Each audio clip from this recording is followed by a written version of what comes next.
Why on earth do GW put ugly sprue connections on awkward surfaces like this? And how can we fix it? My name's Nick, this is Miniature Death, and I'm going to help you build and prep your models like a pro. Here's all the tools you'll need. A can of white monster, some clippers, single-bladed ones are best, a hobby knife, plastic glue, and a spray can primer. Plus, if you're feeling fancy, you might also want super glue gel, sanding sponges like these Tamiya squares, a hobby drill, paper clips, and some cork. Oh, and you'll need a model kit too, obviously. Now, you're probably building a Warhammer model from Games Workshop, so here's a top tip. Never buy the expensive Games Workshop tools. They make their own glue and clippers and paintbrushes and all that jazz, but you can always find the same or better quality without the price tag. There's no such thing as the perfect product, and I'm not going to tell you how to spend your hard-earned money. All I'm saying is, the best tool for any job is whatever you can get your hands on without breaking the bank. Alright, time for step number 1, sprue clipping. Before you start clipping, make sure you've got your instructions to hand. Every part has a corresponding number on the sprue, and yes, sometimes these can be quite hard to find, but it'll be even harder if you clip everything off and then lose track of what's what on your desk. Instead, go step by step with the guide, usually starting with the legs first. To cut things off the sprue, try not to put your nipper blades right against the surface of the part. This can stress the plastic and leave a nasty mark. Instead, move your nippers just a millimeter away and cut there. Move the blades together, nice and quick and steady, so things aren't getting slowly squeezed and warped under pressure. If you have really fancy nippers, you might be able to get away with cutting right up to the surface. But as an example, these clippers from Redgrass cost me 30 quid, and that's probably what, 250 million American dollar dues? Either way, it's good practice to learn proper hobby knife skills, because you're gonna be needing it. Once you've got your first two pieces clipped off that go together, it's time for the most important step, cleaning up. First of all, make sure your hobby knife has a nice, fresh blade. Ironically, dull blades are more dangerous, and nice sharp blades are much safer to handle. Then, grab your piece with bits of leftover sprue, and angle your blade so it's facing towards you. You might think you're gonna stab yourself in the thumb, but I promise this gives you way more control. Just brace your hands so they're steady, and slowly slice away the excess sprue until it's relatively flat. Doesn't need to be perfect, because there's lots more tidying up to go. Now, this little seam of plastic that runs around the piece is called a mold line, and they are the absolute bane of my whole existence. I love building models, but I hate cleaning up mold lines. On some kits, the mold lines are more pronounced than others, but they all need removing. All you gotta do is take your blade and scrape it backwards over the mold lines, which gently buffs away the raised edges. You can also do this process to tidy up your sprue connections from earlier. It takes a while, but just take your time and work your way around the whole model, hunting for any hidden bits. Sometimes, the mold lines and sprue connections will be on a really awkward place, like the thigh of this sister of battle. What on earth possessed Games Workshop to put a big awkward spot on a big smooth area? I have no idea, but if you want things super smooth, that's where these sanding sponges come in. Just snip off a small piece and gently start to buff away at the surface. I recommend starting at a grit of around 600 and then moving to a finer 1000 grit. And you could go even finer, but it's probably not necessary. Now, another really handy tool for smoothing surfaces is plastic glue. Plastic glue doesn't actually glue things by being sticky. Instead, it literally melts the plastic together. So when you got a mold line in an awkward spot on a textured surface, like the back of this leg or a plasma coil, there's no need to do damage with your knife. Just run a small amount of plastic cement over the surface and it'll melt away. And speaking of glue, once you got all your parts cleaned up, it's time for step 3. Gluing.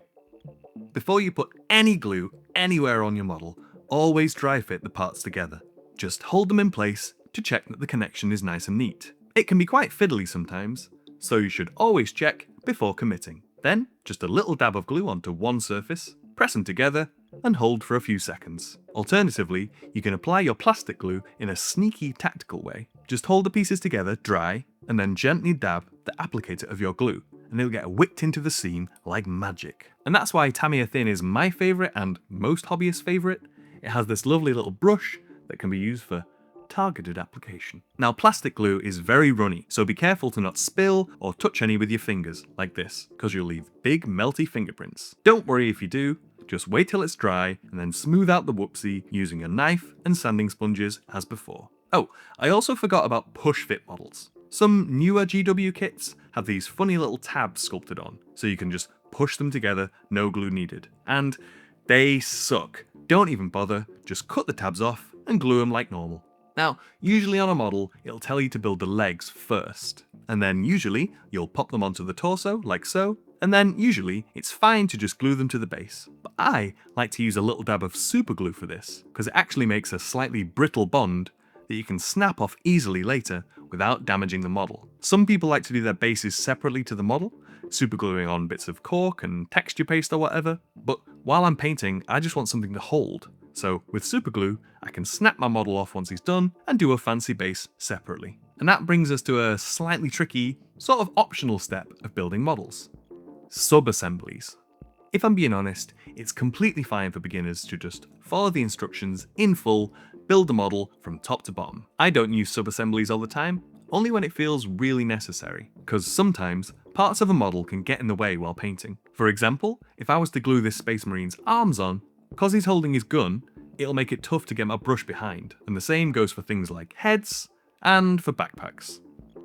A lot of people make the argument that if you can't get your brush to it, you probably can't see it, and that's mostly true, but sometimes it can kind of feel bad leaving your model technically unfinished.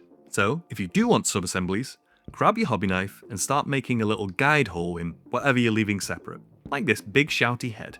Then crack out your hobby drill with a drill bit that matches the width of a paperclip.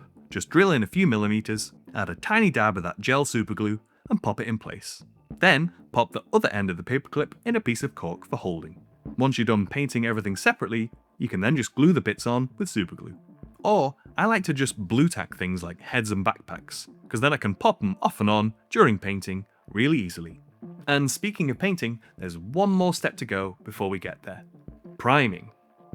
Spray can primers you need to use outside, and any rain or cold temperatures or humidity can make it a nightmare.